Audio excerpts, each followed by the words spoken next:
मंदसौर में multi brand car workshop bro cars समस्त कार्य कुशल टेक्नीशियन व ओरिजिनल पार्ट्स द्वारा किया जाता है। एक ही छत के नीचे मिलेगी आपको काफी सारी सुविधाएं। पिक एंड ड्रॉप सुविधा। हमारा पता है लाभमुनि चिकित्सालय के आगे चांगली फंटा HP पेट्रोल पंप के पास सितामू रोड मंदसौर। अधिक जानकारी के लिए कॉल करें 9109563161 9977222525। सालों से संचालित था अवैध मदरसा। प्रशासन की नहीं पड़ी नजर, बाल आयोग पहुंचा तो बंद हो गया मदरसा। रतलाम क्षेत्र में अवैध मदरसा संचालित होने की जानकारी मिलते ही बाल संरक्षण आयोग के सदस्यों ने बुधवार को संरक्षण कर कई अनियमितताएं पाई। पीपलोदा में बिना मदरसा बोर्ड की मान्यता के चलाए जा रहे इस अवैध मदरसे में दूर दूर के इलाकों से बच्चों को लाकर उन्हें मजहबी कट्टरता सिखाई जा रही है। मदरसा संचालकों ने बच्चों की स्कूली शिक्षा बंद करवाकर उन्हें सिर्फ मजहबी कट्टरपंथी शिक्षा देना प्रारंभ किया है। मदरसा संचालक बगैर अनुमति के छात्रावास भी संचालित कर रहे हैं। मिली जानकारी के अनुसार अवैध मदरसा पीपलौदा तहसील की ग्राम पंचायत बरगढ़ के उम्मट पालिया गांव में संचालित किया जा रहा है। पिछले दिनों रतलाम के प्रवास पर आए मध्य प्रदेश बाल अधिकार आयोग के सदस्य डॉक्टर निवेदिता शर्मा और ओमकार सिंह मरकाम ने महिला एवं बाल विकास विभाग और शिक्षा विभाग के अधिकारियों के साथ इस मदरसे का औचक निरीक्षण किया है।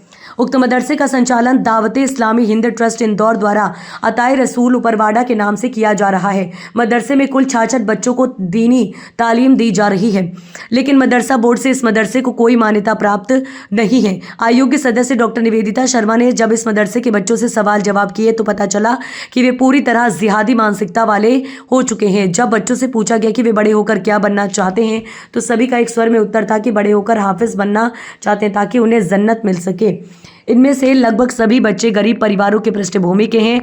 इनमें मध्य प्रदेश के इंदौर, उज्जैन और इंदौर के अलावा राजस्थान के बांसवाड़ा और चित्तौड़गढ़ के बच्चे भी हैं। इन बच्चों को शिक्षा के अधिकार से वंचित किया गया है। निरीक्षण के दौरान ये तथ्य भी सामने आया कि मदरसे का संचालन जिस भूमि पर किया जा रहा है उसके पीछे कब्रिस्तान है। ये संभावना है कि उक्त मदरसा कब्रिस्तान की भूमि पर ही संचालित किया जा रहा है। डॉक्टर निवेदिता शर्मा ने बताया कि उक्त मदरसे के निरीक्षण में ढेरों अनियमितताएं मिली हैं। डॉक्टर निवेदिता शर्मा ने बताया कि निरीक्षण के दौरान मिली गड़बड़ियों पर कार्यवाही करने के लिए स्थानीय प्रशासन को निर्देशित किया जाएगा। साथ ही उक्त मदरसे को बंद करने के निर्देश भी जारी कर दिए गए हैं। संवाददाता राहुल बैरागी की रिपोर्ट। रतलाम जिले के जावरा उमट पलिया मदरसा में क्या कार्रवाई हुई, उसमें आपका क्या क्या क्या अनियमितताएं मिली? 25 तारीख को बाल संरक्षण आयोग की ओर से मेरे साथ में मेरे सदस्य ओमकार सिंह जी और हम और साथ में शिक्षा विभाग के अधिकारी लोग थे, महिला बाल विकास था, ट्राइबल के लोग थे। तो हम लोग जो मदरसा अताए रसूल अहले सुन्नत बल जमात उमट पलिया में संचालित था, उस मदरसे का निरीक्षण करने के लिए पहुंचे थे। वो मदरसा जो है 2017 से संचालित है। बाकायदा मध्य प्रदेश मदरसा बोर्ड की अनुमति के साथ में, पंजीकृत होने के साथ में वो मदरसा संचालित था। 2021 तक उसको मान्यता दी गई थी, उसको डाइस कोड भी दिया गया था। प्राथमिक तक उसका विद्यालय संचालित था उसमें, और बाद में उसको 2022 में 12/5 में उसको एक जो दावत इस्लामी हिंद है उसको है ना एक डीड बना के उसके पास में उसको ये इसका रख रखाव का सारा काम दे दिया गया था।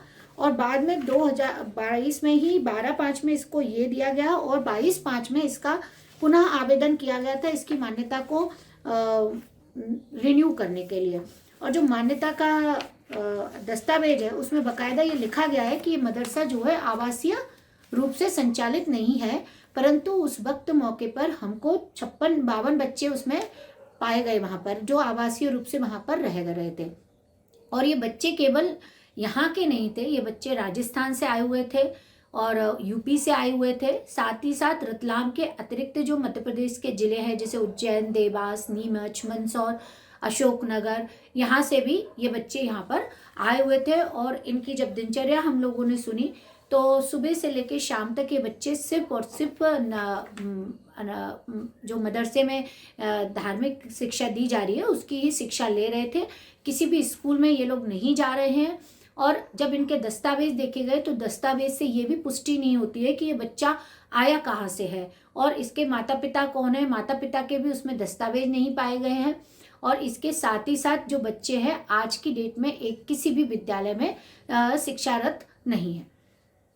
अच्छा, ये मदरसा किसके द्वारा और कब से संचालित हो रहा था?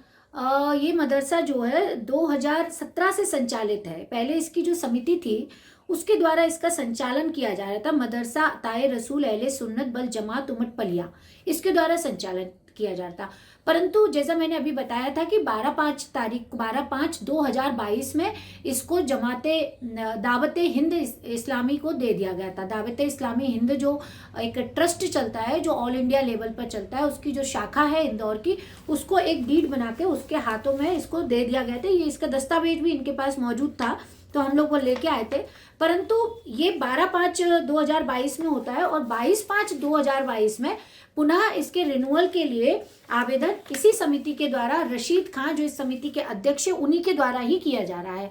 और जब हमने पूछा कि इसका संचालन कैसे किया जाता है, तो उसके बकायदा हम लोगों को उसका पैन कार्ड दिया गया और उसके क्या कहते हैं, उसके अकाउंट की भी कॉपी दी गई हमको, कि ये सारा का सारा जो खर्चा है दावत इस्लामी हिंद की ओर से ही चलाया जा रहा है। परंतु ना ही वहाँ पे किसी प्रकार की ऑडिट रिपोर्ट मौजूद थी, और जो कर्मचारी थे उनका भी कोई ज्वाइनिंग लेटर वहाँ पर नहीं था, और ना ही वहाँ पर उनका कोई पुलिस वेरिफिकेशन था। जबकि जो प्रिंसिपल जिसको हम कह सकते हैं, वो जो थे वो बदायूं से आते हैं, और जो वहाँ टीचर है वो झारखंड धनबाद से आते हैं।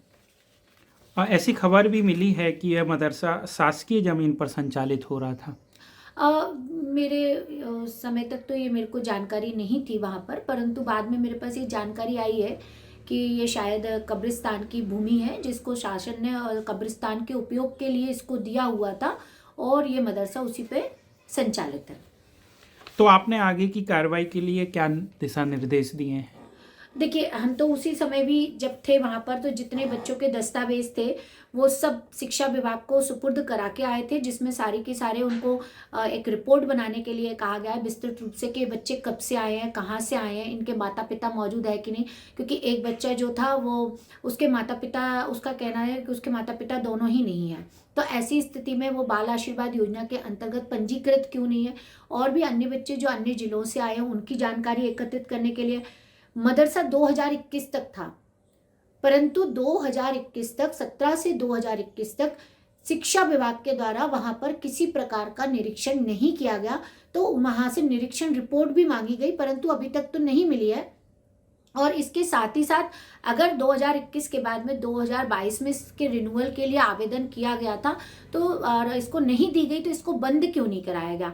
और उसके अलावा जो उसका जो बच्चे हैं उनका कहना है कि स्कूल में जाते हैं अन्य स्कूलों में, यानी यहाँ पर स्कूल नहीं है, अन्य स्कूलों में जाते हैं, रजिस्टर्ड है। तो इसकी भी जांच करने के लिए कहा गया है कि यदि अन्य विद्यालयों में रजिस्टर्ड है, और जैसे कि मैंने बताया कि सुबह से लेकर शाम तक आवासीय मदरसे में ये लोग रह रहे हैं, तो उस विद्यालय में इसकी उपस्थिति कैसे दर्ज हो रही है, इस पर कार्रवाई करने के लिए मौखिक रूप से निर्देश दिए गए थे।